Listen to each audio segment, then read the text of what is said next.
Breaking news. Pastor Praveen మృతి ఇంకా మిస్టరీగానే ఉంది. ప్రవీణ్ మృతిపై అనుమానాలున్నాయంటున్నారు పోలీసులకు మహాసేన రాజేష్ ఫిర్యాదు చేశారు. కొవ్వూరు టోల్ గేట్ కి ముందే దాడి జరిగిందనే అనుమానాలున్నాయని చెప్పారు. కొవ్వూరు అనంతపల్లి టోల్ గేట్ల మధ్య సీసీ కెమెరాల వీడియోలు రిలీజ్ చేయాలని డిమాండ్ చేస్తున్నారు.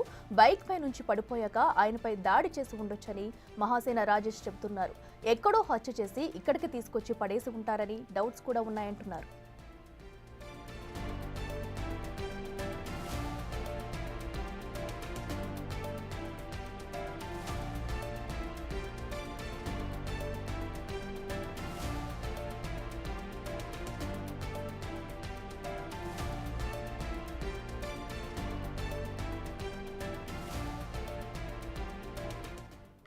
రైట్, ఇదే అంశానికి సంబంధించి మరింత సమాచారం మా ఎగ్జిక్యూటివ్ ఎడిటర్ అశోక్ లైవ్ లో అందిస్తారు. అశోక్, చెప్పండి. అటు పాస్టర్ ప్రవీణ్ మృతిపై డౌట్లు ఉన్నాయంటూ కూడా మహాసేన రాజేష్ అయితే చెప్తున్నారు. దీనిని నీరుగాచే ప్రయత్నం చేయొద్దు, అన్ని కోణాల్లో కూడా దర్యాప్తు చేయాలంటూ కూడా ఒక డిమాండ్ అయితే చేస్తున్నారు. దీన్ని ఎలా చూడాలంటారు? డీటెయిల్స్ ఏంటి? చాలా మంది డౌట్స్ రైజ్ చేస్తున్నారు. ఇప్పటికీ కూడా ప్రవీణ్ పగడాలది యాక్సిడెంట్ కాదు, అది ఖచ్చితంగా హత్య, ప్రీ ప్లాన్డ్ మర్డర్ అనేది క్రైస్తవ సమాజం మొత్తం కూడా నమ్ముతోంది బలంగా. దాని మీదే విచారణ దర్యాప్తు సక్రమంగా చేయాలి, నిష్పక్షపాతంగా దర్యాప్తు చేయాలని డిమాండ్ వస్తుంది. అందులో భాగంగానే మహాసేన రాజేష్ మొన్న ప్రవీణ్ పగడాల డెడ్ బాడీని ఐడెంటిఫై చేసిన దగ్గర నుంచి ఇప్పటి వరకు కూడా ఆయన స్పాట్కి వెళ్ళారు, అక్కడుండి మొత్తం కూడా పరిశీలించారు, ఆ కుటుంబానికి అండగా నిలిచే ప్రయత్నం చేశారు. ప్రస్తుతం మహాసేన రాజేష్ కూడా మనకి లైవ్లో అందుబాటులో ఉన్నారు. రాజేష్ గారు సార్ నమస్తే అండి. అశోక్ మీరు ఇప్పుడు ఒక కంప్లైంట్ రైజ్ చేశారు. మీరు ఇప్పుడు డిఎస్పీ గారిని కలిసి కొన్ని అనుమానాలు రైజ్ చేశారు. ఫస్ట్ ఆఫ్ ఆల్ మీరు ఇచ్చిన లేఖలో ఉన్న ఫస్ట్ డౌట్ ఏంటంటే కొవ్వూరు టోల్ గేటుకు ముందే ఆయనపై దాడి జరిగినట్టు మేము అనుమానిస్తూ ఉన్నాం కనుక కొవ్వూరు దాదాపు ఆ మధ్యలో ఉన్న టోల్ గేట్ అనంతపల్లి సీసీ కెమెరాల ఫుల్ ఫుటేజీ టైంతో పాటు వెంటనే రిలీజ్ చేయండి అంటే ఇందులో ఎక్కడండి మీకు ఆల్రెడీ ఒక టోల్ గేట్ సంబంధించిన కొవ్వూరు టోల్ గేట్కి సంబంధించిన సీసీ ఫుటేజ్ రిలీజ్ చేశారు, దానికంటే ముందున్న టోల్ గేట్ సీసీ ఫుటేజ్ అడుగుతున్నారా మీరు? సార్ దానికన్నా ముందు అనంతపల్లి టోల్ గేట్ ఉంది సార్. ఈ టోల్ గేట్కి ఆ టోల్ గేట్కి దాదాపు 30 కిలోమీటర్ల డిస్టెన్స్ ఉంటుందండి. ఈ రెండు టోల్ గేట్ల మధ్యలోనూ దాదాపు ఒక 8-10 హైవే సీసీ కెమెరాలు కూడా ఉన్నాయండి. ఎందుకంటే ఆ టోల్ గేట్ దగ్గరకు వచ్చేటప్పటికి ఆయన కొంచెం నెమ్మదిగా నడుస్తున్నారు, కొంచెం అప్పటికే దెబ్బతిని ఉన్నారు, లేకపోతే అప్పుడే హెడ్లైట్ పగులుందని అనుమానాలు ఉన్నాయండి మాకు. వీళ్ళు పోలీసు ఈ పాటికి అది రిలీజ్ చేస్తారనుకున్నామండి మేము. నిజానికి అశోక్ గారు, నేను 2 రోజులు కూడా పోలీసు వారికి చాలా సహకరించాం. ఒకవేళ వాళ్ళు మాతోటి ఇది యాక్సిడెంట్లా కనిపిస్తుందండి అన్నప్పుడు కూడా, ఏమంటే ఇది యాక్సిడెంట్లా కనిపిస్తుంది, 90% ఎవరు ఆందోళన పడొద్దు, ఎవరైనా రెచ్చగొట్టినా క్రైస్తవ సమాజం రెచ్చిపోవద్దు, ఎందుకంటే ఇక కూలంకషంగా ఎంక్వైరీ జరుగుతుంది, దీని మీద చంద్రబాబు నాయుడు గారు, లోకేష్ గారు, హోంమంత్రి గారు కూడా చెప్పారు. కాబట్టి ఇది 1 or 2 డేస్కి మించకుండా దీనిలో ఉన్న పూర్తి వివరాలు బయటకు వస్తాయనేమో మేము మా ప్రజలందరికీ చెప్పి వాళ్ళని శాంతపరిస్తే, వీళ్ళేమో ఇప్పుడు దాకా కనీసం ఆ కొవ్వూరు టోల్ గేట్ దగ్గర ఏమో ఒక 5 సెకండ్లు, ఈ యాక్సిడెంటో లేకపోతే ఇన్సిడెంటో జరిగిందన్న దగ్గర ఒక 5 సెకండ్లు రిలీజ్ చేసి, ఇదే మీ కర్మ దీంతోనే పడి ఉండమంటున్నారు. అది యాక్సిడెంట్ అయితే యాక్సిడెంట్ అని చెప్పాలి, అనుమానాస్పదం అయితే అనుమానాస్పదం అని చెప్పాలి, లేదా మర్డర్లా కనిపిస్తుందంటే మర్డర్ అని చెప్పాలి. అవేమీ వీళ్ళు చెప్పరు, అవన్నీ మేము చెప్పుకోవాలండి. ఎందుకంటే వీళ్ళు నన్నొక్కరినే కాదండి, ఇక్కడ విద్యాశాఖ మంత్రి నారా లోకేష్ గారిని కూడా స్థానిక పోలీసు మిస్లీడ్ చేశారు, ఆయన్ని కూడా చీట్ చేశారు. ఎందుకంటే ఆయనకి ఎక్కడి నుంచి ఇచ్చిన ఇన్ఫర్మేషను ప్రాథమికంగా అది రోడ్డు ప్రమాదం అండి అని ఇచ్చారు. అది నమ్మిన ఆయన అక్కడ ట్వీట్ చేశారు. ట్వీట్ చేసి ఈరోజు ఆయన్ని విమర్శిస్తున్నారు చాలామంది. ఆయన్ని విమర్శలు పాలు చేశారు ఇక్కడ పోలీసు. ఎందుకంటే నిన్న ఎస్పీ గారి ప్రెస్ మీట్లోనేమో మేము ఇంకా ఇది యాక్సిడెంట్ అని పూర్తిగా కన్ఫర్మ్ చేయలేదన్నారు. మరి యాక్సిడెంట్ అని కన్ఫర్మ్ చేయకపోయినప్పుడు మీరు నారా లోకేష్ గారికి ఎలా యాక్సిడెంట్ అని ఇన్ఫర్మేషన్ ఇచ్చారు ఇక్కడ వాళ్ళు, అలాగే నాకెలా చెప్పారు ఇది యాక్సిడెంట్లా కనిపిస్తుందండి అని? అంటే మాకేమో ఒక మాట, ప్రజలకు మీరు చెప్పేటప్పుడు ఒక మాట. ఏంటండి డబుల్ గేమ్ ఏంటండి? అంటే ప్రభుత్వాన్ని బదనాం చేయాలని పెట్టుకున్నారా, లేకపోతే ఇక్కడ మతకళాలు రేపితే ఆ మతకళాల్లో రేగటం చూడాలనుకుంటున్నారా? ఏం చేస్తున్నారో నాకు అర్థం కాలేదండి. ఇప్పుడు ఇది యాక్సిడెంటే అనుకోండి, ఆయన హైదరాబాద్ నుంచి బయలుదేరాడు, పోనీ హైదరాబాద్ మన స్టేట్ కాదు కాబట్టి విజయవాడ నుంచి ఉన్న సీసీ ఫుటేజ్ రిలీజ్ చేయడానికి ఎన్ని 10 సంవత్సరాలు కావాలి ఇక్కడ పోలీసు వాళ్ళకి? 10 సంవత్సరాలు పడుతుందా? ఒక్క మాట చెప్తే, డీజీపీ గారు ఒక మాట చెప్తే 1 గంటలో వచ్చేదా సీసీ ఫుటేజ్? ఆయన విజయవాడ ఎప్పుడు దాటాడు, గన్నవరం ఎప్పుడు దాటాడు, కలపర ఎప్పుడు దాటాడు, ఇలా ఈ సీసీ కెమెరాల ఫుటేజ్లు అన్నీ తీసి అసలు ఆ లైట్ ఎక్కడ వెలిగి ఉంది, ఎక్కడ ఆరిపోయింది, ఎక్కడి నుంచి ఈ ప్రాబ్లం ఆయన ఫేస్ చేస్తున్నాడు, అది ఇమీడియట్గా బయటికి రిలీజ్ చేసి ఈ ఏదైతే బైక్ పక్కకి వెళ్ళిపోయిందో, పక్కకి వెళ్ళిపోయిన తర్వాత 10 మంది కొట్టి చంపారు, ఆ బైక్ తీసి ఆయన మీద పెట్టారని అనుమానాలు ఉన్నాయి. ఆ తర్వాత ఉన్న సీసీ ఫుటేజ్ ఉదయం తెల్లారేదాకా పోలీసు వారు అక్కడ చేరుకునేదాకా ఏం జరిగిందో ఆ సీసీ ఫుటేజ్ బయటపడడానికి ఏంటి నొప్పి అని అడుగుతున్నాను నేను. లేదు ఒకవేళ ఇది ఏమైనా హత్య అని అనుమానం ఉందా, మీరు ఏం బయటపట్టకండి, హత్యని ప్రకటించి మీరు ఇన్వెస్టిగేషన్ చేయండి, మేము సహకరిస్తాం. మేము ఏమన్నా బాడీ నాపేమా, లేకపోతే ఇక్కడ ఏమన్నా రాస్తారోకోలు చేసామా? మేము అన్ని పోలీసు వారికి సహకరిస్తే పోలీసులు మాకు ఇచ్చే బహుమతి ఇదండి? మేము అవమానాలు పడాలా? అంటే యాక్చువల్లీ మీరు మార్చురీ దగ్గర ఎవరైతే అవునండి, మొన్న మార్చురీ దగ్గర మీరు మాట్లాడింది ఒకటి సోషల్ మీడియాలో రన్ అవుతోంది, చెప్పండి. అది ఆ రోజు ఒకవేళ హత్య అని తెలిస్తే మాత్రం రాష్ట్రం అగ్నిగుండం కింద మారిపోతుంది అన్నారు. దాని కంటిన్యూషన్లో మీరు ఒక మాట అన్నారు, నేను సీసీ ఫుటేజీలు పోలీసులు రిలీజ్ చేసిన 2 ఫుటేజీలు కూడా నేను గమనించాను, అందులో కొంత మాకు డౌట్ అనిపించట్లేదు, యాక్సిడెంట్గానే భావిస్తున్నాము అన్న మాట మీరు కూడా మాట్లాడినట్టున్నారు కదా సార్? అన్నాను సార్, నేను అన్నాను సార్. ఎందుకన్నానంటే అండి, అది నాకు పోలీసులు ఏమండి ఆ బండి ఆయననే నిద్రమత్తులో వెళ్ళిపోయినట్టే ఉంది. ఇదిగోండి ఇక్కడ కొవ్వూరు దగ్గర ఇదిగో ఆయన బతికే ఉన్నాడు. ఆ తర్వాత 11:41కి ఇదిగో బండి వెళ్తుంది, బతికే ఉన్నాడు. కేవలం 11:41:59 సెకండ్లకు మాత్రమే బండి ఇదిగో దోగరు రేగింది అని చెప్పారు. చెప్పినప్పుడు అంతకుముందు నేను కూడా స్పాట్కి వెళ్ళానండి, ఆయన బాడీని వెరిఫై చేశాను. నేను చూసినప్పుడు కూడా నాకు ఏమనిపించిందంటే, కొవ్వూరు టోల్గేట్కి ఇన్సిడెంట్ జరిగిన ప్రాంతానికి 10 కిలోమీటర్లు అండి తేడా. అవునండి. ఈ 10 కిలోమీటర్ల డిస్టెన్స్ కొవ్వూరు టోల్గేట్ అయినా 11:30కి దాటాడు, ఇక్కడికి 11:42కి వచ్చాడు. అంటే కరెక్ట్ టైంకే ఎంటర్ అయిపోయాడు ఇక్కడికి, ఈ ఇన్సిడెంట్ జరిగిన ప్రాంతానికి. సో ఈ మధ్యలో ఏమీ జరిగితే ఆయన ఎవరైనా ఆపటమో దాడో ఏదైనా జరిగి ఉంటే ఈ 10 నిమిషాల్లో ఇక్కడికి రాలేడు ఆయన. కాబట్టి ఒకవేళ ఎవరైనా మర్డర్ చేసినా సీసీ కెమెరా ముందు ప్లాన్ చేయరు కదా, చాలా నిర్మానుష ప్రాంతాలు ఉన్నాయి. అయితే ఒకవేళ పోలీసులు చెప్పినట్టు ఇదేమైనా యాక్సిడెంట్ అవడానికి అవకాశం ఉందేమో అనే అనుమానం నాకు కూడా వచ్చిందండి. వచ్చి పోలీసులు కూడా నాతో చెప్పడంతో నేను అది బయట పెట్టి ఎవరో ఆందోళన పడకండి, ఇది హత్య అని చాలా మంది రెచ్చగొడుతున్నారు, దయచేసి ఎవరో కూడా దీని మీద ఆందోళనలు దిగడం కానీ మత విద్వేషాలు రేపడం కానీ వద్దు. 90% నాకు ఇలా కనిపిస్తుంది, 10% ఎంక్వైరీ జరుగుతుంది, ఆల్రెడీ గవర్నమెంట్ రియాక్ట్ అయింది, మీరు కంగారు పడకండి అని పోలీసు వారి తరపున ఈ ప్రజలందరినీ మేము శాంతపరిస్తే ఈ పోలీసులు మాకేం బహుమతి ఇచ్చారు, ఈ పోలీసులు ఇన్ టైంలో ఏం చేశారు, ఏ వాస్తవాన్ని బయట తీసుకొచ్చారు, అదేంటి మా బాధ.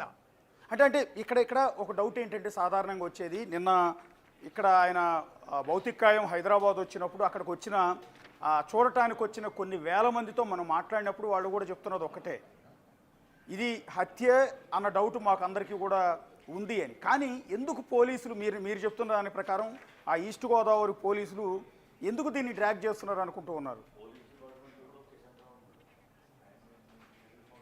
వీళ్ళకి ఫస్ట్ పాయింట్, అక్కడ ఉన్న సీఏ ఎవరైతే ఉన్నారో అతనికి దీని మీద అసలు బేసిక్ నాలెడ్జ్ లేదండి. అంటే దీని సివియారిటీ కానీ దీని సెన్సిటివిటీ కానీ అసలు ఆ సీఐకి నామమాత్రం కూడా తెలియదు. ఎందుకు తెలియదు అంటానంటే, నేను ఆ రోజు బాడీ దగ్గరికి మధ్యాహ్నానికి చేరుకున్నాను. మధ్యాహ్నానికి చేరుకున్న దగ్గర నుంచి అక్కడ సీఐ లేడు. మేము 4 గంటల దాకా కూర్చుని 4 గంటలకు సీఐకి ఫోన్ చేసి, ఏమంటే ఏంటంటే మీ దగ్గర ఏదో సీసీ ఫుటేజ్ ఉందట, యాక్సిడెంట్ అంటున్నారట, అది మాకు పంపించండి అంటే, మేము అందరికీ పంపించాల్సిన అవసరం మాకు లేదండి, మేము కేవలం కుటుంబ సభ్యులు వచ్చాక వాళ్ళకి మాత్రమే చూపిస్తామండి, మేము కుటుంబ సభ్యులు తప్ప ఎవరికి జవాబుదారులు కాదండి అని చాలా రెక్లెస్ గా సమాధానం చెప్పాడు అతను. కాన్ఫిడెన్స్ చూసినప్పుడు అనుకున్నానండి, ఓకే ఇది యాక్సిడెంట్ అని. అతను మొత్తం అతను రాజానగరం సిఐ అండి, రాజానగరం సిఐ వేరే గౌడ్ ఏదో పేరు, ఆయన పేరు. ఓకే, అంటే మీరు చెప్తున్న అనుమానం లోకల్ సిఐ వేరే గౌడ్. మీరు మహాసేన్ రాజేష్ గారు, మీరు స్పాట్కి వెళ్ళకంటే ముందే బిగ్ టీవీ ప్రతినిధి మా రాజమండ్రి రిపోర్టర్ శివశంకర్ స్పాట్కి వెళ్ళారు.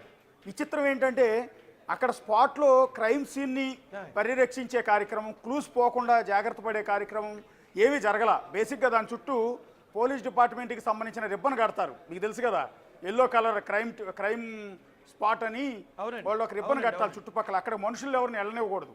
అక్కడ బైక్ని టచ్ చేయటం కానీ, బాడీని టచ్ చేయటం కానీ, ఇక అక్కడ ఉన్న క్రైమ్ సీన్లో బ్లడ్ పడిన ఆ ప్రాంతాన్ని ఎక్కడా కూడా కాలి ముద్రలు, వేలు ముద్రలు ఏవి కూడా పడనేయకుండా జాగ్రత్త పడాలి. అక్కడ మా రిపోర్టర్ వెళ్ళేటప్పటికి, అంటే మీరు వెళ్ళకంటే ముందే మా రిపోర్టర్ వెళ్ళాడు, అప్పటికి కూడా అక్కడ ఎలాంటి జాగ్రత్తలు లేవు, ఎలాంటి పోలీసులు లేరు. దాన్ని ఎలా చూస్తారు మీరు? 100% సార్, 100% ఆ సిఐ నిర్లక్ష్యం కొట్టొచ్చినట్టు కనిపిస్తుందండి. అయినా కూడా నేను ఆ సిఐ పరిస్థితి కూడా అర్థం చేసుకుని అతను సహకరించానండి. ఎందుకంటే ఇప్పుడు ఒక బాడీ ఉంది, అన్నోన్ బాడీ, బండి యాక్సిడెంట్ అయి ఉంది అన్నప్పుడు జనరల్గా ఆ హైవేలో యాక్సిడెంట్లు జరుగుతాయి కాబట్టి పోలీసు వారు అక్కడికి వెళ్ళి ఇదేదో అన్నోన్ బాడీ ఎవరో యాక్సిడెంట్లో చనిపోయారని దాన్ని తరలించడం వరకు అర్థం చేసుకోవచ్చండి. అంటే అలా చూసిన వెంటనే దాన్ని హత్యని అందరికీ అనుమానం రావాలని లేదు కాబట్టి యాక్సిడెంట్ అనుకుని ఉండొచ్చు. ఆయన గవర్నమెంట్ హాస్పిటల్ తరలించాడు అనుకున్నాం. కానీ అక్కడికి వందలాదిగా వేలాదిగా జనం చేరుకుంటున్నప్పుడన్నా ఆ సిఐ గారికి కనీసం బల్బు వెళ్ళగలి కదండి. అక్కడికి వచ్చిన వాళ్ళు ఇది హత్య అయి ఉంటుందని అనుమానాలు వ్యక్తం చేస్తున్నప్పుడన్నా కనీసం ఈ సిఐ అక్కడికి వెళ్ళి దాన్ని మొత్తం ప్రొటెక్ట్ చేసి అక్కడ ఉన్న క్లూస్ టీమ్లో లేకపోతే డాగ్ స్క్వాడ్నో రప్పించి ఆ మినిమం అది ఆ జాగ్రత్తలు అతను తీసుకోవాలి కదా. మధ్యాహ్నం అయ్యండి, సాయంత్రం ఎప్పుడో కనపడ్డాడు నాకు అతను. ఈ లోపు మధ్యాహ్నం నేను వెళ్ళిన తర్వాత నేను వెళ్ళేటప్పటికే మొత్తం క్రైమ్ సీన్ అంతా ఎలా పడితే అలాగ ఉంది. మొత్తం జనం అందరూ అక్కడ తిరిగేస్తా ఉన్నారు. అప్పుడు కూడా అతను జాగ్రత్తలు తీసుకోలేదు. నా బాధ ఏంటంటే ఆ సిఐ వల్ల ఈ రోజున ఇది రెండు మతాల మధ్యలో విద్వేషాలుగా మారిపోయే అవకాశం ఉందండి. ఇది ప్రభుత్వం దీని మీద ఇన్వాల్వ్ అయిపోయింది. ప్రభుత్వం మీద ఇది చెడ్డ పేరు వచ్చే పరిస్థితి ఉంది. ఎవరైతే పాస్టర్ గారు ఉన్నారో ఆయనకి న్యాయం జరిగే పరిస్థితి లేకుండా ఖచ్చితంగా సిఐ చేశాడండి. ఎస్, మీకు ఇంకొక సమాచారం రాజేష్ గారు, మేము పోలీసులతో మాట్లాడినప్పుడు అంతర్గతంగా ఒక సమాచారం తెలిసింది ఏంటంటే ఆ రోజు అంటే ఆయన చనిపోయిన రోజు సాయంత్రం 4:05 కీసర టోల్గేట్ దాటారండి. విజయవాడకు ముందు వచ్చే టోల్గేట్ ఉంది కదా, కీసర టోల్గేట్ 4:05 దాటారండి. ఆయన డైరెక్ట్గా గొల్లపూడి వరకు వచ్చి గొల్లపూడి నుంచి కొత్త బైపాస్ ఏదైతే ఉందో కొత్త బైపాస్ మీద నుంచి అంటే విజయవాడ సిటీలోకి ఆయన రాలా, కొత్త బైపాస్ మీద నుంచి అటు పొట్టిపాడు టోల్గేట్ మీదుగా కలపర్రు టోల్గేట్ దాటి ఇటువైపు వచ్చారండి. అయితే 4:05 కీసర టోల్గేట్ దాటిన వ్యక్తి పొట్టిపాడు టోల్గేట్కి వచ్చేటప్పటికి 9:20 పట్టిందండి. అంటే 5 గంటల సమయం పట్టే అవకాశం లేదు కీసర నుంచి పొట్టిపాడుకి. అది కూడా షార్ట్ కట్, మళ్ళీ బైపాస్ ఉంది విజయవాడ నుంచి. దాని మీద నుంచి రావడానికి నిజంగా అన్ని గంటలు పడుతుందా? మీకు ఆ ఏరియా మొత్తం మీకు ఐడియా ఉంది కదా? అవునండి, అవునండి. అయితే నేను ఒకటి అంటాను సార్ అశోక్ గారు, అంటే ఇక్కడ మనం రెండు యాంగిల్ ఆలోచించాలి. ఇన్ కేసు ఈయన కేసర్ టోల్గేట్ దగ్గర నుంచి కలపర్ టోల్గేట్ మధ్యలోనే ఆయన మీద ఏదైనా దాడి జరిగి ఉంటే ఆయన విజయవాడలో ఆగిపోతాడండి. ఆయన చాలా తెలివైనడండి, చాలా జాగ్రత్తలు తీసుకుంటాడు. అక్కడ కేసర టోల్గేట్ కేసర కలపర్ మధ్యలో ఏదైనా జరిగితే ఆయన ఆ గాయాలతో ఆయన రాజమండ్రి దాకా వచ్చే ప్రయత్నం ఎట్టి పరిస్థితుల్లో చేయడు. కానీ 5 గంటల సమయం పట్టింది, 5 గంటల సమయం పట్టిందని మధ్యలో ఏదైనా అనంతపల్లి టోల్ కాదండి, మధ్యలో ఎక్కడైనా కేసర్ నుంచి పొట్టిపాడు టోల్గేట్ మధ్యలో అంటే గన్నవరం దగ్గర పొట్టిపాడు టోల్గేట్ ఉంటుంది, ఇది కేసర. ఈ మధ్యలో 5 గంటల జర్నీ వెళ్ళే అవకాశం లేదు. మధ్యలో ఏమన్నా ఆగే అవకాశం ఉంటుందా? ఎక్కడ అలాంటి సమాచారం ఏమైనా ఉందా మీకు? ఏదైనా చర్చి దగ్గర కానీ ఎవరన్నా? అది పోలీసు వారు ఇప్పటికే రిలీజ్ చేయాలండి అశోక్ గారు. నాకు ఆయన రూట్ మ్యాప్ నాకు అసలు తెలియదండి. పైగా ఆయన ఇక్కడ ఎవరి ఇంటికి వస్తున్నారో వాళ్ళు కూడా కనీసం బయటకి ఇప్పుడు దాకా బయటకు వచ్చి ఏమండి ఆయన మా దగ్గరికే వస్తున్నాడు, పలానా టైంకి బయలుదేరాడు, మాకు పలానా టైంలో ఫోన్ చేశాడని ఒక్కరు కూడా ఇప్పటికి ఇంకా ఇన్ఫర్మేషన్ ఇవ్వకపోవడం మరో దౌర్భాగ్యం అండి. ఇంకోటి ఏంటంటే అన్నట్టు ఆ టైం గ్యాప్ ఎందుకు వచ్చి ఉంటుంది? ఆ టైం గ్యాప్ లో చివరిగా ఆయన రామ్మోహన్ అనే వ్యక్తి కాల్ చేశారంటండి. 5 గంటలు టైం పట్టింది. చివరిగా ఆయన రామ్మోహన్ అనే వ్యక్తికి కాల్ చేశారంట. యాక్చువల్లీ ఆ కాంటాక్ట్ నెంబర్ మనకు దొరికింది. నిన్నటి నుంచి కూడా రామ్మోహన్ అనే వ్యక్తికి మనం కాల్ చేస్తూనే ఉన్నాం. ఆయన ఫోన్ ఎత్తట్లేదు, ఎందుకు ఎత్తట్లేదు అర్థం కావట్లా. మరి రావాలి కదండి, బయటకు వచ్చి మాట్లాడాలి కదా. అంటే పోలీసు వారు మరి ఎంక్వైరీ చేస్తున్నాం అన్నారు. నేను ఇప్పుడు ఈ సిట్ ఆఫీసర్ ఎవరైతే ఉన్నారో దేవకుమార్ గారితో మాట్లాడాను. ఆయన ఏమన్నారంటే, రాజేష్ గారు దీని మీద 40 మంది బృందం పనిచేస్తుంది. ఆల్రెడీ మేము హైదరాబాద్ నుంచి ఇక్కడ దాకా ఉన్న అన్ని సీసీ ఫుటేజ్లు పరిశీలిస్తున్నాం. ఆయన ఎప్పుడు ఎక్కడ ఎలా వస్తున్నాడో చూసాం. ఆయన గన్నవరం దాటేటప్పటికే ఏదో ఒక టోల్గేట్ దాటేటప్పటికే ఆయన హెడ్ లైట్ వెలగట్లేదు, బ్లింకర్ మీద వస్తున్నారు అన్నట్టు ఆయన నాకు చెప్పారండి సూచాయిగా. అదేమో నాకు కన్ఫర్మ్ కాదు. దానికి ఆధారం వాళ్ళ సీసీ ఫుటేజ్ రిలీజ్ చేసేదాకా ఎవరు నమ్మలేము.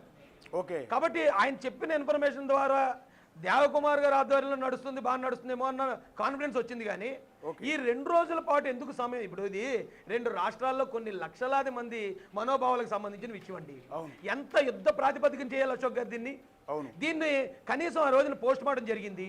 పోస్ట్ మార్టం జరిగినప్పుడు ఆ పోస్ట్ మార్టంలో కుటుంబ సభ్యులను పెట్టారు, క్రైస్తవ పెద్దలను పెట్టారు, సాక్షులను పెట్టారు, క్రైస్తవ పెద్దల తరపున ఒక డాక్టర్ గారిని కూడా పెట్టారు. పెట్టినప్పుడు ప్రాథమిక నిర్ధారణ ఇప్పుడు కర్రలతో కొట్టి చంపారనే అనుమానం ప్రజల్లో ఉంది. కర్రలతో కొట్టిన దెబ్బలు లాంటివి ఏమైనా ఉన్నాయా, లేదా కత్తులతో పొడిచినట్టు ఏమన్నా దెబ్బలు ఉన్నాయా, లేదా లోతు గాయాలు ఏమైనా ఉన్నాయా, లేదా యాక్సిడెంట్లో తగిలిన గాయాలు లాంటివి ట్రేస్ అయ్యాయా? అసలు కాజ్ ఆఫ్ డెత్ దేనివల్ల జరుగుంటుందని ఈ పెద్దలందరినీ ఎస్పీ గారు పక్కన కూర్చోబెట్టి సాక్షుల్ని ఆయన ప్రెస్ మీట్లో వాస్తవాలు తెలియజేస్తే ఎవడు కాదంటాడండి? అవును. అది ఎందుకు ఇప్పుడు దాకా బయట పెట్టకుండా ఈ ప్రజలందరూ ఒక్కొక్కడు మీకు చెప్తే నమ్మరు అశోక్ గారు, ప్రతి ఒక్కడు ఓటీటీ వచ్చిన తర్వాత మలయాళం క్రైమ్ థ్రిల్లర్ చూసేస్తున్నారు, ప్రతి ఒక్కడు ఒక క్రైమ్ ఇన్వెస్టిగేటర్ ఇక్కడ. అక్కడ ఎలా జరిగింది అంటాడు ఒకడు, ఇలా జరిగింది అంటాడు, ఈ ఫేస్బుక్లో ఒకటి పెడతాడు, ఆ యూట్యూబ్లో ఒకటి పెడతాడు. ఇది పెట్టడం వల్ల అమాయకమైన ప్రజలు, అటు హిందువులు కానీ ముస్లింలు కానీ క్రైస్తవులు కానీ ఇది వాళ్ళే చేశారని భావించో, లేకపోతే వాళ్ళు మా మీద అనవసరంగా ముద్రేస్తున్నారని భావించో, ఏదైనా ఒక చిన్న గొడవ రాజుకుంటే ఎవడు సార్ బాధ్యుడు? ఎస్ సార్, అవును అవును. కొంతమంది అయితే మరీ దారుణం యానిమేషన్తో వీడియోలు తయారు చేశారు. నిర్లక్ష్యం లేదు. రాజేష్ గారు, మీరు గమనించారు లేదో సోషల్ మీడియాలో ఆయన కొంతమంది కర్రలతో దాడి చేస్తున్నట్టు, ఆయన బైక్ మీద నుంచి కింద పడిపోయినట్టు వీడియోలు తయారు చేశారు. ఏఐతో వీడియోలు తయారు చేశారు. ఇప్పుడు నాలాంటి వాడు చెప్పాడు అనుకోండి సార్, నేను అశోక్ గారు నేను చాలా చెప్పాను, నేను అక్కడ చూశాను కాబట్టి నేను చాలా అర్థం చేసుకున్నానండి. అర్థం చేసుకుని నేను నా ఛానల్ ద్వారా చెప్పడానికి ప్రయత్నించాను, కానీ పోలీసు వారు చెప్పడానికి చేయలేదండి. నేను చెప్పడం వల్ల ఏమవుతుంది, అదృష్టం దురదృష్టం, నేను అప్పుడు అధికార ప్రభుత్వంలో ఉన్నాను, నేను ప్రభుత్వాన్ని వెనకేసుకొస్తున్నాను అనుకున్నారు తప్ప అదే అందులో వాస్తవం ఉందని అర్థం చేసుకునే పరిస్థితి లేదు. నా మీద విమర్శలు చేస్తున్నారు. అలాంటప్పుడు పోలీసులు వచ్చి దానికి ఆధారాలు చూపిస్తే కాదని కూడా ఎవడండి? ఎందుకు వెళ్ళి ఇంకా చూపించరు? నేను ఆల్రెడీ చెప్పాను, మీరు అన్నట్టు ఆ యానిమేషన్ నేను చూశాను. దారిలో ఎక్కడో కర్రలతో దాడి చేయటం, మళ్ళీ ఆయన ఎదురుకొస్తుంటే కారుతో గుద్దటం అన్నట్టు యానిమేషన్ ఫిల్మ్ తీశారు. ఆ కర్రలతో ఎక్కడ కొట్టుంటారు? కొవ్వూరు నుంచి ఈ ఇన్సిడెంట్ జరిగిన ప్లేస్కి 10 నిమిషాల్లో వచ్చాడో జరిగి ఉండదు. పోను అనంతపల్లి నుంచి కొవ్వూరు మధ్యలో జరిగింది అంటే కనుక ఆయన కొవ్వూరు దగ్గరికి టోల్ గేట్ దగ్గరికి వచ్చేటప్పటికి అక్కడ పెట్రోలింగ్ వెహికల్ ఉంటుంది, అక్కడ హైవే పోలీసు ఉంటాడు, అక్కడ చాలా మంది జనం ఉంటారు.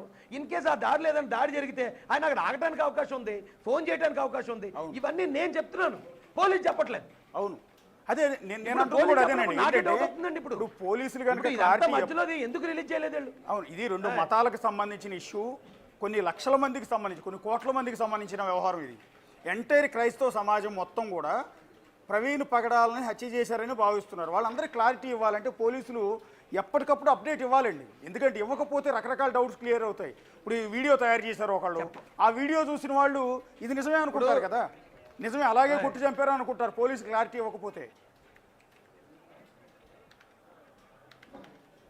100% చెప్పే అనాలిసిస్ చెప్పేవాళ్ళు అందరిది కూడా సార్ ఎంతో కొంత వాస్తవం వినేవాడికి చూసేవాడికి అనిపిస్తుందండి. అవునండి.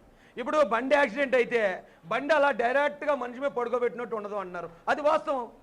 బండి యాక్సిడెంట్ అయితే అలా ఉండదు, బండి ఒక చోట ఉంటుంది, మనిషి ఒక చోట ఉంటాడు. కానీ అదే యాంగిల్లో ఆలోచిస్తే రాయల్ ఎన్ఫీల్డ్ నడిపేవాడికి తెలుస్తుందండి ఆ బండి యాక్సిడెంట్ ఎలా ఉంటుందో.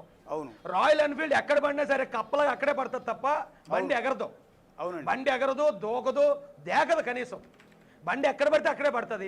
ఒకవేళ రాయల్ ఎన్ఫీల్డ్ బరువు కిందకి దిగింది, ఇదంతా ఎవరు చెప్పు ఉండాలండి? పోలీసు చెప్పాలి. పోలీసు చెప్పట్లేదంటే ఖచ్చితంగా అక్కడ ఏదో జరిగిందని నాకే డౌట్ అవుతుంది. ఇప్పుడు నాకు డౌట్ అవుతుంది, ఎందుకు ఆ బండి ఎలా కిందకి? బేసిక్గా రాయల్ ఎన్ఫీల్డ్ యాక్సిడెంట్ జరిగి పలానా వాళ్ళు చనిపోయారు అనేది మీరు కానీ నేను కానీ ఎప్పుడు వెళ్ళా. ఎందుకంటే నేను కూడా రాయల్ ఎన్ఫీల్డ్ బైకే వాడతా. ఎన్ఫీల్డ్ బైక్ మీద పడో ఎన్ఫీల్డ్తో యాక్సిడెంట్ అయ్యి ఎవరైనా చచ్చిపోయింది ఎప్పుడన్నా విన్నారు అసలు? లేదండి, నేను వెళ్ళలేదు. అశోక్ గారు, అవునండి, అది మోస్ట్ సేఫెస్ట్ బైక్ ఒకటి. రెండోది విచ్చలవిడిగా స్పీడ్ వెళ్ళదు, కంట్రోల్లో ఉంటుంది. రోడ్ గ్రిప్ ఎక్కువ ఉంటుంది, వెయిట్ ఎక్కువ ఉండటం వల్ల కంట్రోల్లో ఉంటుంది. మీరు అన్నట్టు దూసుకుపోదు, ఇష్టం వచ్చినట్టు గేర్ మార్చగానే గాల్లోకి దూసుకుంటూ వెళ్ళదు ఈ బైకు. అవునండి, నేను 15 సంవత్సరాల నుంచి అదే బండి వాడుతున్నానండి. అవునండి, కాబట్టి నాకు కూడా తెలుసు. అయితే నేను ఇక్కడ దేవకుమార్ గారికి ఇంకొక అనుమానం వ్యక్తం చేశానండి. ఏంటంటే కరెక్ట్గా ఒక రెడ్ కారు ఇలా ఆయన క్రాస్ చేసిన బండి ఇలా పక్కకి వెళ్ళిపోయినట్టు దూరం రేగింది. అవును, ఈ రెడ్ కారు ఎవరిది? ఆ రెడ్ కారు ఎక్కడి నుంచి వచ్చింది? ఆ కారు నెంబర్ ఏంటి? దాని యజమాని ఏమన్నా అనుమానాస్పదంగా ఉండే అనుమానించదగ్గ బ్యాక్గ్రౌండ్తో ఉన్న వ్యక్తి, లేకపోతే ఒక కామన్ మ్యానా? అది ఈ పాటికి బయటకు రిలీజ్ చేయడానికి ఏంటి ప్రాబ్లం? ఒకవేళ అది నిజంగా యాక్సిడెంట్ అయితే ఆ ఎర్రకారు ఎవడ పట్టుకుని అరెస్ట్ చేయడానికి ఏంటి ప్రాబ్లం? అవును, ఇప్పుడు ఆ ఎర్రకారే గుద్దింది అనేది చాలా మంది డౌట్. ఇదేమన్నా సద్దు మణుగుతుందండి? అవును, ఇక్కడ రెండో డౌట్ కూడా అదే. ఎందుకంటే ఇలా పోలీసు వాళ్ళు నాతో ఏం చెప్పారంటే అండి, నాతో చెప్పినప్పుడు ఒక మాట అండి, నాతో చెప్పినప్పుడు మొన్న సాయంత్రం ఈయన నిద్ర మత్తులో దిగిపోయినట్టు అనిపించిందండి అన్నారు చెప్పడం. కానీ నేను అది చూసిన తర్వాత కరెక్ట్గా అప్పుడే రెడ్ కార్ ముందుకెళ్ళడం, తర్వాత ఓ లారీ వెనకాల వచ్చింది. ఆ లారీ వెనకాల ఉంది కాబట్టి దాంతో ప్రాబ్లం లేదు. ఈ కారు వెళ్ళిపోయిన తర్వాత బండి లోపలికి వెళ్ళిపోయాడు, అంటే జస్ట్ ఒక కిస్ ఇచ్చిగానే వెళ్ళిపోయాడా లేదా కావాలని గుద్ది వెళ్ళాడా?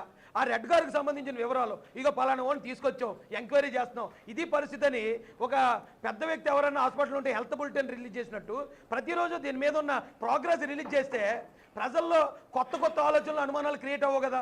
అది మర్డర్కి సంబంధించింది అయితే ఓకే, మర్డర్ ఎవరు చేశాడో ఆయన అరెస్ట్ చేయడానికి గవర్నమెంట్ సీఎం గారు రెడీగా ఉన్నారు. లేదా అది మర్డర్ కాకపోతే అనుమానాస్పదంగా ఉంది, మాకు ఎంక్వైరీ టైం కావాలంటారా, చేయండి. లేదా అది యాక్సిడెంటా, దానికి సంబంధించిన ఆధారాలు. ఈ మూడిట్లో ఏదో ఒకటే కదా అవుతుంది. ఈ మూడిట్లో ఏది చెప్పకుండా సస్పెన్స్ సినిమా లాగా దీన్ని ఎప్పటిదాకా సాగదీస్తారో నాకు అర్థం అవ్వట్లేదండి. మీరు ఇవాళ ఇచ్చిన లెటర్లో రెండో అనుమానం, పెట్రోల్ బంక్ ముందు బైక్ పడిపోయిన తర్వాత ఎవరైనా ఆయనపై దాడి చేసి చంపారనే అనుమానాలు మాకు బలపడుతున్నాయి కనుక ఆయన బైక్ పడిపోయిన తర్వాత ఉదయం పోలీసు వారు అక్కడికి చేరుకునే వరకు ఉన్న సీసీ ఫుటేజ్ వెంటనే రిలీజ్ చేయండి. అంటే ఇక్కడ మీకున్న డౌట్ ఏంటంటే, ఇప్పుడు బండి పడిపోవడం దాకా చూపించారు సార్, అక్కడికి అయిపోతుంది ఆ వీడియో. అవును. ఒకవేళ ఆ బండి పడిపోయిన తర్వాత ఓ 10 నిమిషాల తర్వాత, ఒక అరగంట తర్వాత 10 మంది వచ్చారు అనుకుందామండి అక్కడికి. అవును. ఆ చెక్కలేయో మన వాళ్ళు అనుమానించేలా చెక్కలు ఉన్నాయి అక్కడ. ఆ చెక్కలతో ఆయన కొట్టి చంపి బైక్ యాక్సిడెంట్లా క్రియేట్ చేయడానికి ఆ 10 మంది ఎత్తి ఆ బండి ఎత్తి ఆయన మీద పెట్టారేమో. అది మాకు తెలియాలంటే ఇది కంటిన్యూస్ని ఏదైతే ఉందో ఆ సీసీ ఫుటేజ్ బయటకు వస్తే అక్కడికి ఎవరైనా దిగుతున్నట్టుందా లేదా, ఎవరెవరు వెళ్తున్నారో, బళ్ళు ఏం తిరిగాయి ఏంటనేది ఆ ఆధారాలన్నీ ప్రజలు కూడా చూస్తారు కదా, వాళ్ళకి అనుమానాలు బలపడకుండా ఉంటాయి కదా.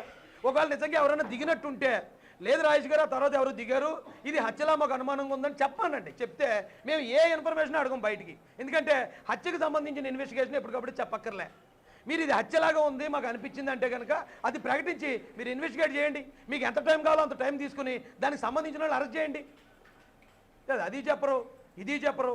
ఏదో జ్యోతిలక్ష్మి ఇది పీపినట్టు చూపించినట్టు అన్నట్టు అక్కడ ఒక 5 సెకండ్లు, ఇక్కడ ఒక 5 సెకండ్లు చూపించి నాలాంటి తెంగరోడ్తోటి ఇదేమో యాక్సిడెంట్ అని చెప్పించేసి నారా లోకేష్ గారు కూడా ఫోన్ చేసి ఇది రోడ్డు ప్రమాదం అని ఆయనతో ట్వీట్ పెట్టించేసి పడుకున్నారు వీళ్ళు. అంటే మేము తిట్లు తినాలి, మేము అవమానం పడాలి, వీళ్ళు మాత్రం పడుకుంటారు శుభ్రంగానే, వీళ్ళు మాత్రం ఎవరికి జవాబుదారు కాదు, మేము చెప్పాలి ప్రజలకి. వాట్ ఎగ్జాక్ట్లీ రాజేష్ గారు మీకు వచ్చిన డౌట్ అందరికీ వస్తుంది. జస్ట్ 5 సెకండ్ల క్లిప్ మాత్రం ఎందుకు ఇచ్చారు, ఆఫ్టర్ దట్ ఏం జరిగింది, తెల్లారే వరకు అంటే ఉదయం డెడ్ బాడీని ఎవరో ఐడెంటిఫై చేసే వరకు ఉన్న సీసీ ఫుటేజ్ కొన్ని గంటలు ఉంటుంది. అన్ని గంటల ఫుటేజ్లో ఎందుకు రిలీజ్ చేయలేదు? ఆ వ్యక్తులు ఎవరు, మొట్టమొదట అసలు డెడ్ బాడీ దగ్గరికి వెళ్ళిన వ్యక్తి ఎవరు, లేకపోతే ఈ యాక్సిడెంట్ క్లిప్ ఏదైతే ఉందో క్లిప్ తర్వాత దృశ్యాలు, ఇవన్నీ కావాలని ప్రతి ఒక్కళ్ళు కూడా అడుగుతూ ఉన్నారండి. ఇక మూడోది మీరు రైజ్ చేసిన డౌట్ ఏంటంటే, ఎక్కడో ఆయన్ని చంపి ఇక్కడ ఆయన శవాన్ని పడవేసి ఆయనపై బైక్ పడుకోబెట్టారని మాకు అనుమానం ఉంది. ఆ టోల్ గేట్ దాటిన తర్వాత ఆయన కొవ్వూరు నుండి విజయవాడ కనుక సీసీ ఫుటేజ్ వివరాలని టైంతో పాటు రిలీజ్ చేయండి. ఇది మూడోది మీరు అంటున్నది. అంటే ఎక్కడో చంపి ఆయన్ని శవాన్ని ఇక్కడ పడవేసి ఆయన మీద బైక్ పడుకోబెట్టారు అనేది మీరు రైజ్ చేస్తున్న డౌట్, అంతేనా? కరెక్ట్ అండి, అంతే సార్. ఇప్పుడు ఆ డౌట్ నాలో, ఇప్పుడు నేను అడిగిన డౌట్లు అన్నీ నా ఒక్కడికి వచ్చిన డౌట్లు కాదండి, ప్రజల్లో నుంచి రేజ్ అవుతున్న డౌట్లు అయ్యి. అవును, ప్రజల్లోంచి రేజ్ అవుతున్న డౌట్లన్నీ తీసుకున్నాను.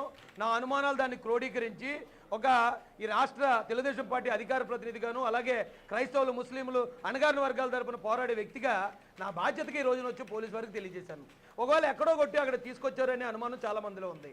ఉన్నప్పుడు మీరు విజయవాడ నుంచి ఆయన వస్తున్న CC footage with time release చేశారనుకోండి, ఇదిగో విజయవాడ, ఇందాక మీరే చెప్పారు కేసర్లో టోల్ గేట్ ఇప్పుడు దాటారు, అక్కడ విజయవాడ దగ్గరకు వచ్చేటప్పటికి ఈ టైం అయింది, 5 గంటలు పట్టింది. ఈ 5 గంటలు ఆయన విజయవాడలో ఎవరింట్లోనే ఉన్నారా, ఏ చర్చిలో ఉన్న ప్రేయర్లు చేశారా అని మీకు డౌట్ వచ్చింది కదా. అలాగే విజయవాడ నుంచి ఆయన వస్తున్నప్పుడు ఒకవేళ ఒక్కో టోల్ గేట్కి ఎక్కడన్నా టైం టు టైం దాటాడా, ఎక్కడన్నా అన్యూజువల్గా టైం ఏదైనా నమోదైందా, ఒకవేళ ఆయన డిన్నర్కి ఆగుంటాడు, ఈ గ్యాప్ నుంచి గ్యాప్కి రావడానికి ఇక్కడ టైం ఎక్కువ పట్టింది కాబట్టి మధ్యలో ఏమన్నా ఆ హోటల్స్ ఎంక్వైరీ చేసి ఆ హోటల్లో ఉన్న సీసీ ఫుటేజ్ తీసి ఈయన ఏ టైంకి వచ్చాడు, ఇక్కడ డిన్నర్ తిన్నాడు, అనుమానాస్పదంగా ఆయన చుట్టూరు ఎవరైనా ఉన్నారా, లేదా అక్కడ ఏమైనా దాడి జరిగిందా, ఇవన్నీ మనకు తెలియాలి కదా సార్. నేను అంటాం ఏంటంటే, ఆ డౌట్ అడగటం అయితే అడిగాను కానీ అక్కడ 11:41 కూడా సీసీ ఫుటేజ్లో ఆయన బండి మీద వెళ్తూ కనిపించాడు. అవును, ఎక్కడో ఆయన్ని చంపి అక్కడ పడేసాడనే ఆ డౌట్ ప్రజల నుంచి వచ్చింది. ఆ ప్రజల నుంచి వచ్చిన డౌట్ క్లారిఫై చేయాల్సింది పోలీసు వాళ్ళు, మేం కాదు. అవును, పోలీసు వాళ్ళు అది ఎందుకు దాన్ని ఇప్పుడు దాకా మాట్లాడకుండా ఏదో కొత్తలుడు వచ్చినట్టు, ఇవాళ కాకపోతే రేపు కాకపోతే ఎల్లుండి చేద్దాం అన్నట్టు ఎందుకు ఇంత రిలాక్స్డ్గా ఉన్నారు? జరగకూడదు ఏదైనా జరిగిన తర్వాత అప్పుడు ఏమైనా చేద్దాం అనుకున్నారా, లేదా ఏదైనా జరగాలని ఇంటెన్షనల్గా ఇక్కడ పోలీసు వాళ్ళు కోరుకున్నారా? ఎస్ సార్, మీ నాలుగో డౌట్ ఉందండి. ఆయన రెడ్ కారుతో ఉద్దేశపూర్వకంగా గుద్ది చంపారని మాకు అనుమానం ఉంది. ఎక్కడ కారు, ఎక్కడ రెడ్ కారు కనుక వచ్చింది, ఎక్కడికి వెళ్ళింది, ఆ కారు ఓనర్ ఎవరు, తదితర వివరాలను వెంటనే బయట పెట్టండి. ఇది యాక్చువల్లీ మీడియా కూడా అడుగుతోందండి నిన్నటి నుంచి. ఆ రెడ్ కారు ఎవరిది, ఎందుకు ఇంతలా ట్రేస్ అవుట్ చేయలేకపోయారు? కొవ్వూరు టోల్ గేట్ ఉంది, సో ఆ టోల్ గేట్ దగ్గర మిస్ అయింది. ఆ నెక్స్ట్ టోల్ గేట్ ఏముంది, ఆ టోల్ గేట్ని రెడ్ కారు పాస్ అయిందా లేదా, అసలు ఏమైంది ఆ రెడ్ కారు? ఈజీ ఐడెంటిఫికేషన్ కదండి. ఈజీగా ఇప్పుడు నేను ఒకటి అంటాను అశోక్ గారు, ఇప్పుడు ఈ రెడ్ కార్ ఎక్కడ స్టార్ట్ అయింది? విజయవాడలో స్టార్ట్ అయిందా, లేదా హైదరాబాద్లోనే స్టార్ట్ అయిందా? హైదరాబాద్లోనే స్టార్ట్ అయ్యి వెనకాలగానే వెంటబడి వచ్చింది అనుకోండి, అంతకు మించిన అనుమానం ఏంటి? అవును. లేదు విజయవాడలో స్టార్ట్ అయిందా, ఒకవేళ అక్కడి నుంచి ఎవరైనా నేను సింగిల్ కొత్తనాడు ఇన్ఫర్మేషన్ ఇస్తే అక్కడి నుంచి స్టార్ట్ అయిందా, లేదా మధ్యలో ఎక్కడైనా స్టార్ట్ అయిందా? ఈ స్టార్ట్ అయిన కారు ఎక్కడి దాకా వెళ్ళింది? ఇప్పుడు కొవ్వూరు దాటేసింది, కొవ్వూరు దాటిన తర్వాత మళ్ళీ అలా ఎదరికెళ్తే ఎర్రవరంలో టోల్ గేట్ ఉంది, ఎర్రవరం టోల్ గేట్ దాటిందా లేదా, లేదా అది ఏమన్నా తిరిగి మళ్ళీ రాజమండ్రిలోకి ఎంటర్ అయిందా? ఆ రాజమండ్రి సీసీ కెమెరాలు తీసి ఆ నెంబర్ పట్టుకుప్పుడు కొవ్వూరు టోల్ గేట్ దగ్గర నెంబర్ ఇస్తే నెంబర్ వచ్చేది, ఆ నెంబర్ కొడితే ఓనర్ ఎవడో వచ్చేస్తాడు. ఆ ఓనర్కి ఏమన్నా అనుమానాస్పద బ్యాక్గ్రౌండ్ ఉందా? అవును, అనుమానాస్పద బ్యాక్గ్రౌండ్ ఉందనుకోండి, ఇదిగో పలానా ఎర్రకారు మేము ఒక డౌట్ ఉంది, ఆ ఓనర్ పలానా వ్యక్తి, మేము ఎంక్వైరీ చేస్తున్నాం, ఆయన పిలిపించాం, ఆయన ఎంక్వైరీ చేస్తున్నాం అంటే ప్రజలకు శాంతిస్తారు కదా. ఓకే, ఏదో జరిగినట్టుంది, పోలీసులు అయితే వర్క్ చేస్తున్నారు, అది తెలుస్తుంది కదా. అది ఎందుకు బయట పెట్టట్లేదు వీళ్ళు? వీళ్ళు ఎప్పుడో మాకు 4 రోజులు పోయిన తర్వాత మాకు తెల్లారాక మేము అన్నీ ఇస్తామంటే కుదరదండి. ఇది అన్ని కేసులు లాంటిది కాదు. నిన్న సిఐ గారి నిర్లక్ష్యం చూస్తే నాకు నిజంగా ఎంత ఇరిటేషన్ వచ్చిందంటే అంత వచ్చిందండి.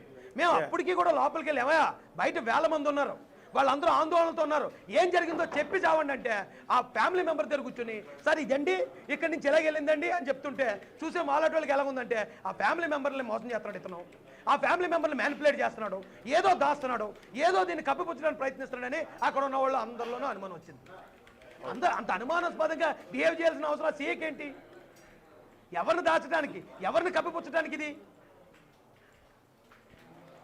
అంటే మీ డౌటు పోలీసులు వెనక ఎవరో ఉండి ఇదంతా ఇట్లా చేస్తున్నారన్న అనుమానం ఏమైనా ఉందండి?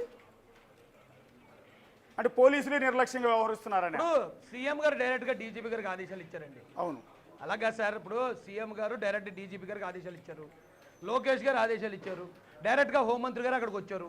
సో గవర్నమెంట్ క్లియర్ గా ఉంది. లేదు ఒకవేళ ఈ లోకల్ పోలీస్ ఎవరన్నా స్థానికంగా ఎవరన్నా మ్యానిపులేట్ చేయమని చెప్పారా, లేకపోతే ఎవరన్నా తప్పించమన్నారా, లేకపోతే అక్కడ ఇంకోటి ఏమన్నా అనుమానాస్పదంగా జరిగిందా? ఎందుకు ఆ సీసీ ఫుటేజ్ అక్కడో సెకండ్ ఇక్కడో సెకండ్ రిలీజ్ చేయాల్సిన కర్మ ఏంటి? ఏ సీసీ ఫుటేజ్ ఏమైనా కొనుక్కు రావాలా, లేకపోతే ఆ టోల్ గేట్ వాళ్ళు పోలీసు వాళ్ళు అడిగితే ఇవ్వట్లేదా, ఆ చిన్న ముక్క ఇస్తాం మిగతాది ఇవ్వలేదన్నారా? పోనీ అలా ఇవ్వలేకపోతే అదైనా చెప్పానంటే అప్పుడు మేము లోకేష్ గారి దగ్గరకో సీఎం గారి దగ్గరకు పోయి ఆ టోల్ గేట్ల దగ్గరికి వెళ్ళి మేమన్నా అడుగు తెచ్చుకుంటాం. అది ఎస్ సార్.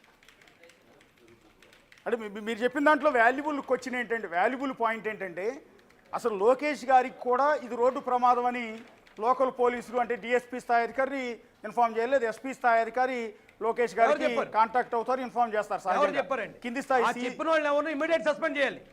అవును, అలాగా సార్ అశోక్ గారు. అవును, అలా ఎవరు ఇన్ఫర్మేషన్ ఇచ్చారో, ఇన్ఫర్మేషన్ ఇచ్చిన అధికారి ఎవరైనా సరే ఎస్పీ గారిని డిమాండ్ చేస్తే ఇమీడియట్ సస్పెండ్ చేయమన్నాను ఫస్ట్. ఎందుకంటే లోకేష్ గారితోనే ఇది ప్రాథమికంగా రోడ్డు ప్రమాదం అని చెప్పారు అంటే ఆయన అది నమ్మే, పోలీసు వారి మాట నమ్మే కదా ఆయన చెప్పాడు, పోలీసు వారి మాట నమ్మే కదా నేను కూడా చెప్పాను. మరి ఆ పోలీసులే మరి ఎస్పీ గారు ప్రెస్ మీట్ పెట్టినప్పుడు మేము ఎక్కడ యాక్సిడెంట్ అనలేదంటాడు ఆయన. అంటే మేము ఎదవలమా? మేము జనాలందరిలో మమ్మల్ని ఏమైనా బ్యాట్ చేయాలని ప్రయత్నమా? అంటే బేసిక్ ఎలా ఉంటుందంటే రాజేష్ గారు మీకు బాగా తెలుసు, రాష్ట్రంలో మంత్రి స్థాయి అంటే అందులో నారా లోకేష్ స్థాయికి కిందున్న సీఐతో ఆయన మాట్లాడు, డిఎస్పీతో కూడా మాట్లాడే అవకాశం లేదు. బేసిక్గా ఎస్పీఏ డైరెక్ట్గా రిపోర్ట్ చేస్తారు, లేదా డిఐజీ ఐజీ స్థాయి అధికారులు రిపోర్ట్ చేస్తారు తప్ప కింది స్థాయి ఆఫీసర్ అంటే డిఎస్పీ ర్యాంక్ అధికారులు కూడా డైరెక్ట్గా నారా లోకేష్ గారికి రిపోర్ట్ చేసే సిచ్యువేషన్ ఉండదు అనుకుంటున్నాను నేను. బహుశా ఈ ఇష్యూలో డిఐజీ కానీ ఎస్పీ కానీ రిపోర్ట్ చేసి ఉండొచ్చు నేను అనుకుంటున్నాను, నాకున్న నాలెడ్జ్ ప్రకారం. అశోక్ గారు ఒకసారి నేను పోలీసులు తప్పట్టట్లేదండి. ఇన్ కేసు ఒకవేళ లోకేష్ గారికే ఇది రోడ్డు ప్రమాదం అని ఇచ్చారు అంటే ఖచ్చితంగా వాళ్ళు మొత్తం వెరిఫై చేసి ఉంటేనే ఇస్తారు. అవును, మొత్తం ఇది విజయవాడ నుంచి ఉన్న టోల్ గేట్లు కానీ లేదా అనంతపల్లి నుంచి ఉన్న టోల్ గేట్లు కానీ ఇవన్నీ వెరిఫై చేయకుండా లోకేష్ గారి దృష్టికి అది యాక్సిడెంట్ అని పంపించరు. అవును, ఒకవేళ అవన్నీ వెరిఫై చేసి మీరు లోకేష్ గారికి చెప్పారు అన్నప్పుడు మీరు లోకేష్ గారికి చెప్పే ధైర్యం ఉన్న మీరు ప్రజలకు ఎందుకు దాన్ని బయటకు చూపించారు? అవునండి, అవును. ప్రజల దగ్గర ఎందుకు అనుమానాస్పదం అని చెప్తున్నారు? Yeah. లేదా ప్రజల దగ్గర అనుమానాస్పదం అని చెప్పినప్పుడు లోకేష్ గారికి మీరు ఎందుకు ఆ రోడ్డు ప్రమాదం అని చెప్పారు? ఏంటి డబుల్ గేమ్ ఏంటి? ఇదంటే నా ప్రశ్న. యా, మీ చివరి పాయింట్, ఆయన్ని కర్రలతో కొట్టి చంపారని, రాడ్డుతో కొట్టి చంపారని మాకు అనుమానాలు ఉన్నాయి కనుక అలాంటి గాయాలు ఏమైనా ఆయన ఒంటిపై శవ పంచనామాలో గమనించారా లేదా అనే వివరాలు వెంటనే పోస్ట్ మార్టం చేసిన వైద్యులు, కుటుంబ సభ్యులు, పెద్దలు, సాక్షుల మధ్య ప్రెస్ మీట్ పెట్టి తెలియపరచాలి. ఎస్, ఇక్కడ మీ డౌట్తో మేము కూడా ఏకీభవిస్తామండి. అక్కడ 2 కర్రలు దొరికాయి, చెక్క ముక్కలు దొరికాయి. ఆ చెక్క ముక్కలకి బ్లడ్ అంటుంది. చెక్క ముక్కలు అసలు ఆ స్పాట్లోకి ఎందుకు వచ్చాయి? అది వాల్యుబుల్ క్వశ్చన్ అది. సో దానికి సంబంధించి పోలీసులు మీరు అన్నట్టుగా కొంత క్లారిటీ ఇచ్చి ఉండాల్సింది. తర్వాత శవ పంచనామా చేసేటప్పుడు అది ఎందుకంటే శవ పంచనామా చేసేటప్పుడు అంటే ఆయన కుటుంబ సభ్యులతో పాటు మీలాంటి వారిని ఒక 5-6గురిని స్పాట్కి తీసుకెళ్ళినట్టున్నారు కదండి. స్పాట్లో చూపించి శవ పంచనామా చేసి. అంటే నేను వెళ్ళలేదులేండి, ఎందుకంటే నేను అలా అదే ఒక మాట చెప్తానేనండి.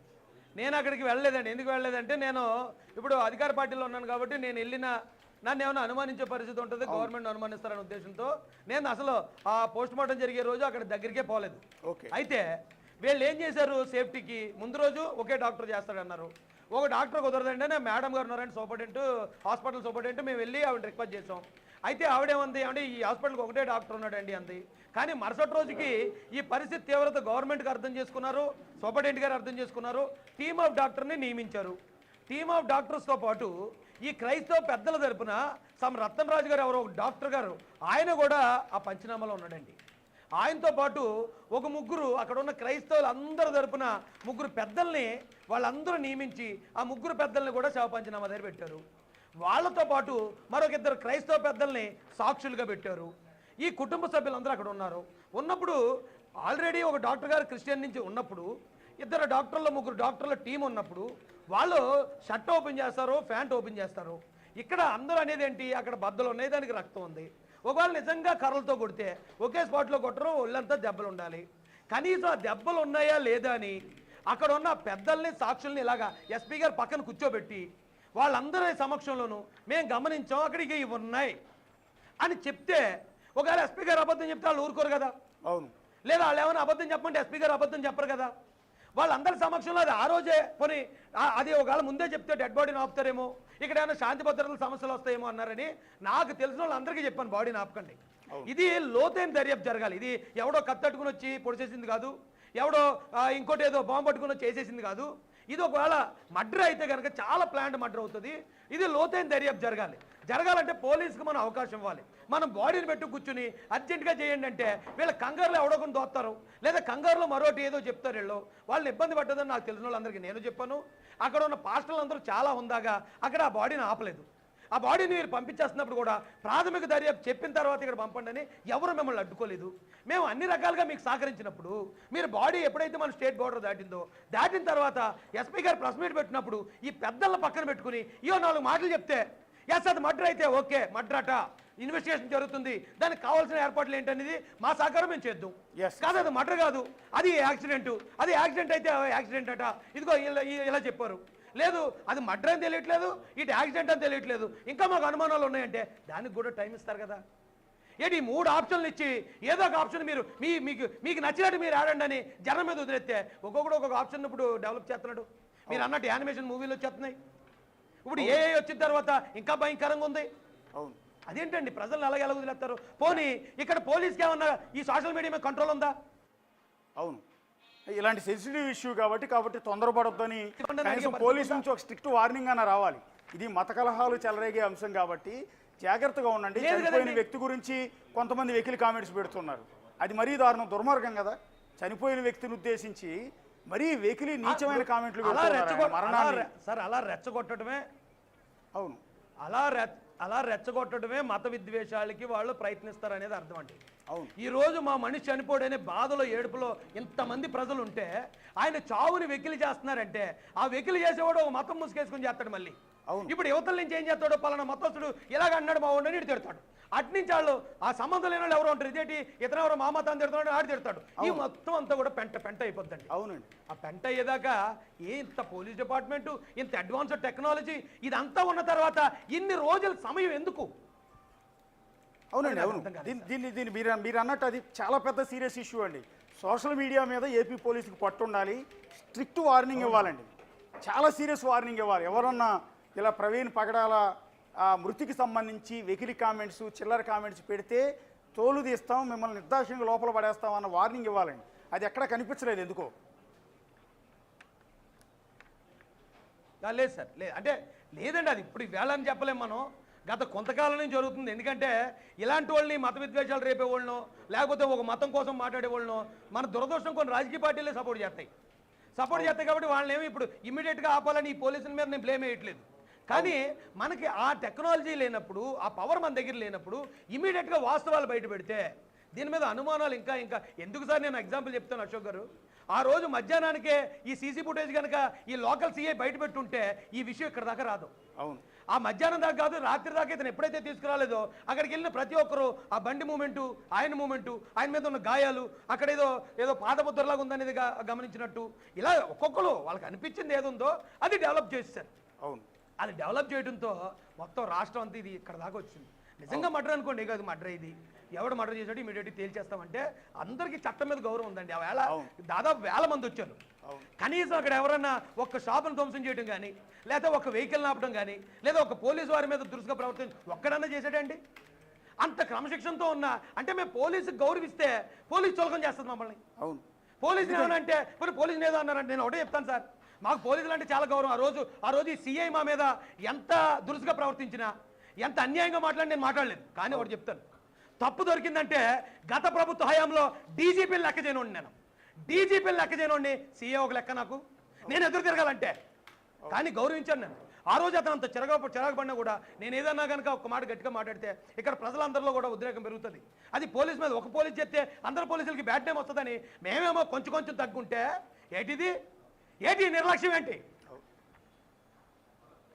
థ్యాంక్ యూ రాజేష్ గారు, థ్యాంక్ యూ అండి. మీ డౌట్స్ రైజ్ చేశారు, క్లారిటీ ఇచ్చే ప్రయత్నం చేశారు. ఇప్పుడు కూడా మహాసేన రాజేష్ గారు చేస్తున్న ఒక డిమాండ్ ఏంటంటే, ఒక రిక్వెస్ట్, డిమాండు, అప్పీలు ఏదైనా కూడా ఏమంటారంటే పోలీసులు ఏదున్నా కూడా వాస్తవాన్ని ఎప్పటికప్పుడు రిలీజ్ చేయండి, ఆ ప్రోగ్రెస్ ఏంటి అనేది చెప్పండి.